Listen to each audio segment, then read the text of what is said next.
Une femme est choquée lorsqu'elle voit un inconnu sans domicile fixe porter un pendentif semblable à celui qu'elle avait enterré avec son fiancé après la mort de celui-ci dans un accident de voiture. Linda Gillian pensait avoir fait le deuil de son fiancé, Jake Reynolds, mais lorsqu'elle a aperçu cet homme au coin de la rue, la lumière se reflétant sur le pendentif qu'il portait au cou, son cœur s'est à nouveau brisé. Il y a 2 ans, elle a enterré Jake avec ce même pendentif. Elle l'a enterré, lui et tous ses espoirs de bonheur avec lui, 2 jours seulement avant ce qui aurait dû être le jour de son mariage. Aujourd'hui, cet homme au visage sale portant le pendentif de Jake était là pour lui rappeler tout ce qu'elle avait perdu, une fois de plus. Linda a rencontré Jake dans le cadre de son travail de kinésithérapeute.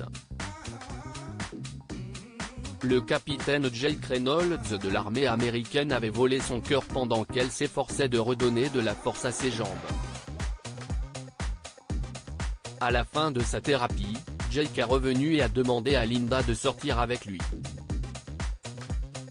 « Je t'aille chercher toute ma vie », lui avait-il dit. « Je ne veux pas perdre de temps. » Mais Linda avait vécu un mariage difficile et un divorce traumatisant, et l'idée d'entamer une relation sérieuse avec le beau soldat l'avait effrayée.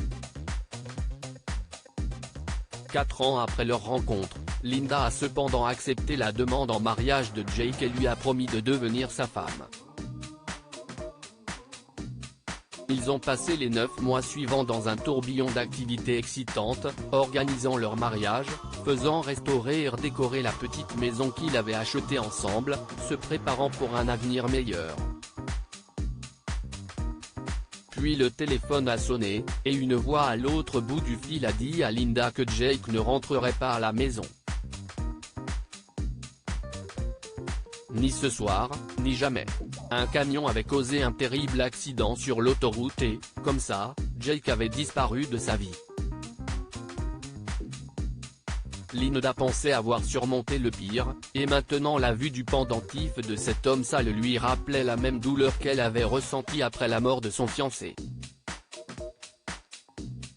Qu'est-ce que si est-il ? A-t-elle demandé, et Jake lui a répondu que c'était en souvenir de l'homme qui lui avait sauvé la vie au Moyen-Orient, un certain Tom Eastland, qu'il avait mis à l'abri en plein combat. Jake avait promis à Tom qu'il serait là pour lui un jour s'il avait besoin de lui, et en gage de ce vœu, il lui avait donné un pendentif comme le sien. Mais malheureusement, Jake a été renvoyé chez lui pour se rétablir, et rencontrer Linda, et a perdu le contact avec Tom. Cet homme recroquevillé au coin de la rue, gémissant et pleurant, pourrait-il être le Tom dont Jake avait parlé ? Linda s'est approchée de l'homme et s'est penchée vers lui. Immédiatement, la puanteur de la boisson bon marché la submergea. Linda s'est rendu compte que cet homme était ivre. « Êtes-vous Tom Eastland ?» a-t-elle demandé, mais l'homme a continué à sangloter et la regarder avec des yeux perdus et effrayés. Linda a pris une décision rapide. Elle s'est levée et a arrêté un taxi. Elle a demandé au chauffeur de l'aider à faire monter le sans-abri dans la voiture, puis, plus tard, dans son appartement. Le chauffeur de taxi était inquiet. Une jolie dame comme vous, a-t-il dit. Êtes-vous sûr de vouloir cet homme chez vous ? Il pourrait être dangereux.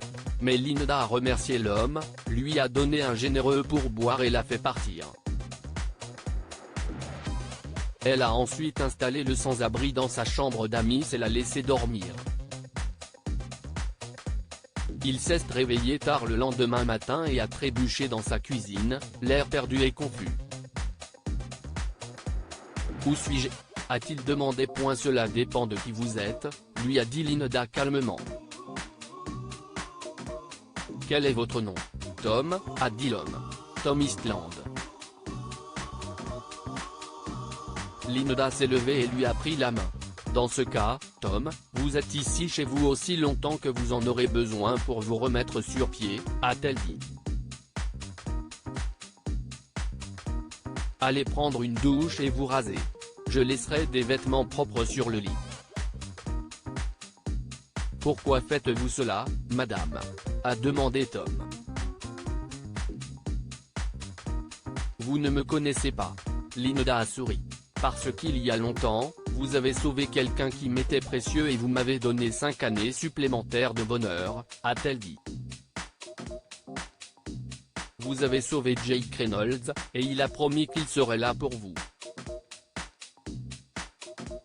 Jake est parti, mais je tiendrai la promesse qu'il vous a faite. Tom a fermé les yeux et sa main a touché le pendentif sur son cou. Il m'a donné ça. Il est parti ? Oui, a murmuré Linda.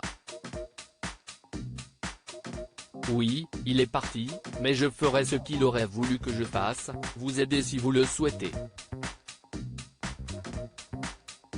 Cela n'a pas été facile, bien sûr, car il n'est jamais facile de revenir d'une expérience aussi douloureuse et horrible que celle qu'a vécue Tom, mais Linda l'a mis en contact avec un groupe qui aide les anciens combattants souffrant de SSPT, et il a arrêté de boire.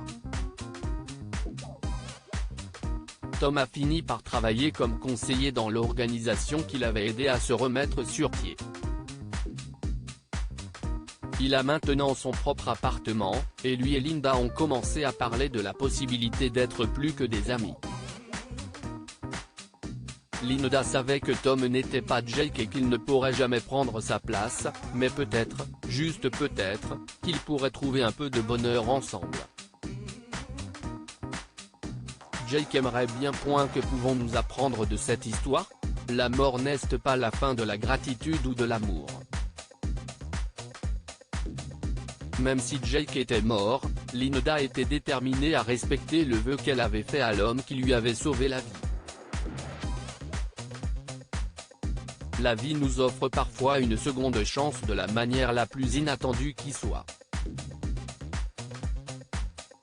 En aidant Tom, Linda a reconstruit sa propre vie et retrouvé l'amour. Partagez cette histoire avec vos amis. Elle pourrait égayer leur journée et les inspirer.